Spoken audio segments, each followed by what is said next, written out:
રાજ્યમાં હવે કાળઝાળ ગરમીમાંથી રાહત મળશે ત્યારે અંબાલાલ પટેલે વરસાદને લઈને શું કરી છે આગાહી એ જુઓ આ રિપોર્ટમાં।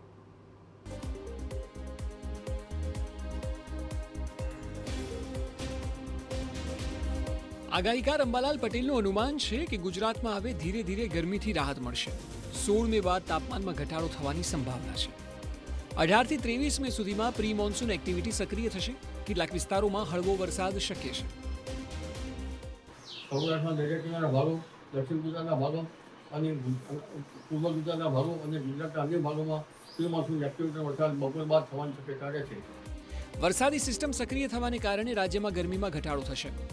રાજ્યમાં 8 થી 15 જૂન દરમિયાન અરબી સમુદ્રમાં લો પ્રેશરની શક્યતાઓ છે। 23 થી 28 જૂન સારા વરસાદની સંભાવના છે। તારીખ 1, 2, 3, 4 જૂનમાં પણ કેટલાક ભાગમાં રોહિણી નક્ષત્રનો વરસાદ થવાની શક્યતા રહેશે। 8 જૂનથી 15 જૂન વચ્ચે ક્યાંક વૃશ્ચિક નક્ષત્રનો વરસાદ થવાની શક્યતા રહેશે, પણ 23 જૂનથી 28 જૂન વચ્ચે કેટલાક ભાગમાં ભારે વરસાદ થવાની શક્યતા રહેશે। અંબાલાલ પટેલ પ્રમાણે સૌરાષ્ટ્ર અને દક્ષિણ ગુજરાત સહિતના ભાગોમાં સારો વરસાદ પડશે। 23 લાખ વિદ્યાર્થીઓ હવે 21